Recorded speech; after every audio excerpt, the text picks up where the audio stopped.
The sirens came out of nowhere. 1 second, the corner of Elmwood and Maple was calm, just another sleepy late afternoon in the suburbs, and the next, two police cruisers roared into the parking lot of a small gas station, tires screeching like something out of a movie. Red and blue lights pulsed across the glass windows, reflecting off rows of soda bottles and candy bars inside. People jumped.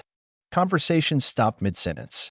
The door to the tiny convenience store swung open in a gust of heat, and every person inside instinctively froze.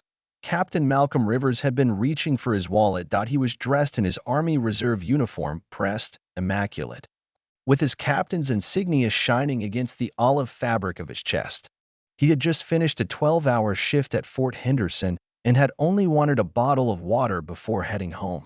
He hadn't even taken off his cap yet, but now he stood still, bottle in hand, a tight feeling creeping into his chest. Something wasn't right. Two officers emerged from the cruisers, each moving fast. The taller of the two, with a square jaw and buzz cut, scanned the scene like he was walking into a battlefield. That was Officer Kyle Renshaw. His partner, Officer Damon Briggs, was shorter, broader, with a reddish flush across his cheeks that seemed permanent. They came through the door with their hands already hovering near their weapons. No hesitation. No questions. Everyone out. Hands where I can see them. Renshaw barked. The room jolted into motion.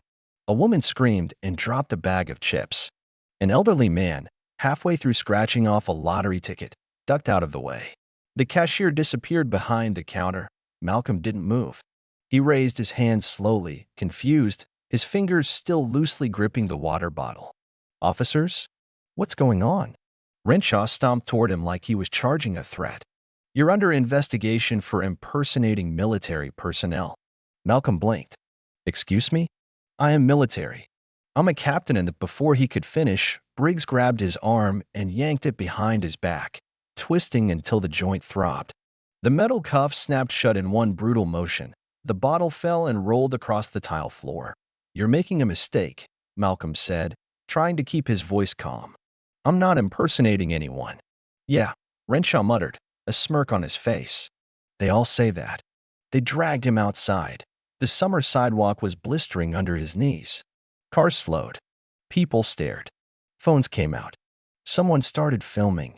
Malcolm said nothing. He didn't resist. He kept his head high and his posture straight, even as the sun beat down on him and the cuffs bit into his wrists.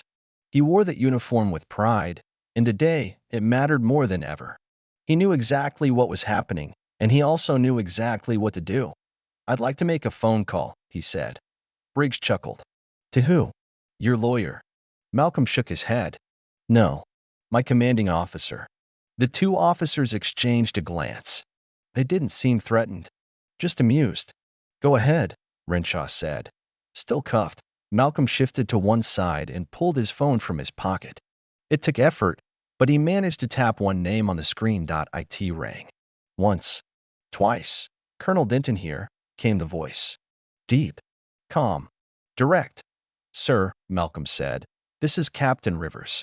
I've been detained at a gas station on Maple and Elmwood.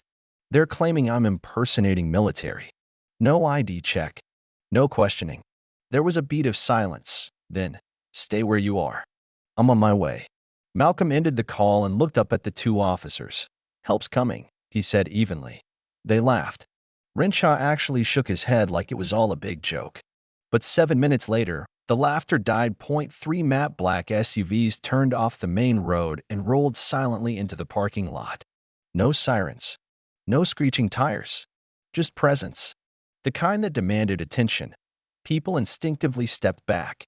From the vehicles emerged 6 men and women, all in formal military attire, each badge crisp, each face carved from stone. The air changed. The sound of traffic faded. Even the cicadas stopped singing. The back door of the first SUV opened, and out stepped Colonel Everett Denton. He was tall, broad-shouldered, with close-cropped silver hair and rows of ribbons on his chest. His boots clicked on the pavement as he walked. He didn't run. He didn't need to. He approached the scene slowly, his eyes trained on the officers standing over Malcolm. He stopped just 3 feet away. His voice was low but cut through the thick summer air like steel. Which one of you is Renshaw? Renshaw hesitated, then raised his hand stiffly. Colonel Denton didn't blink. I'm Colonel Everett Denton. That man you've got on the sidewalk is Captain Malcolm Rivers. He's been serving this country honorably for over a decade. And you just slapped handcuffs on him in full uniform. Without checking ID. Without asking a single question. Briggs looked like he wanted to melt into the pavement.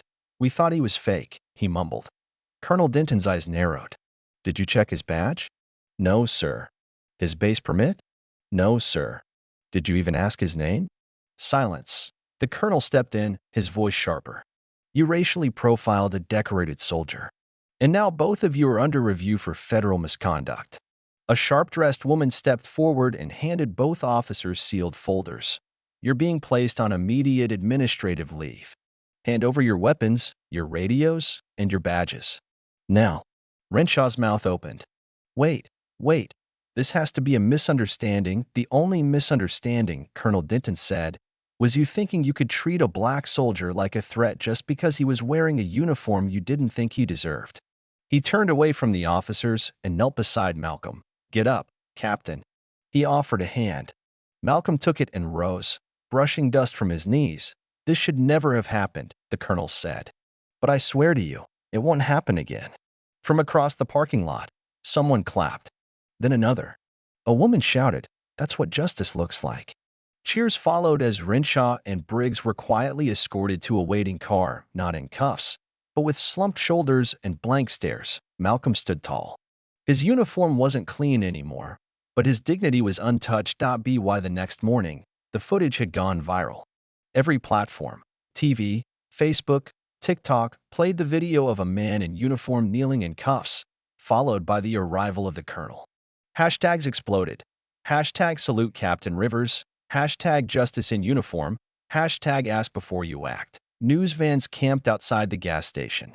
Commentators weighed in. The mayor held a press conference on the courthouse steps. I want to personally apologize to Captain Rivers, she said, flanked by community leaders. What happened to him was unacceptable. Officers Renshaw and Briggs have been terminated. Not suspended. Not reassigned. Fired. The crowd clapped. Some cried. Malcolm watched it all from his couch, a bowl of cereal in his lap. He didn't smile until the mayor finished her speech. Captain Rivers showed grace, discipline, and honor. He deserves our respect, not suspicion. 2 weeks later, Malcolm received an invitation to speak at the city's police academy. He didn't write a speech. He didn't bring notes. He stood before a room full of young cadets and spoke plainly. Before you wear that badge, he said, you better remember something. Power doesn't make you right. Listening does. Respect does. You see a black man in uniform, that's not your enemy. That's your brother. Ask before you act. Silence followed. Then, applause. Slow, steady, meaningful. That night, Malcolm sat on his porch with a glass of sweet tea, the crickets humming around him, the trees rustling in the distance. He didn't want revenge. He didn't want payback. He got what mattered more. Respect, justice, and a story that echoed far beyond the gas station on Maple Street.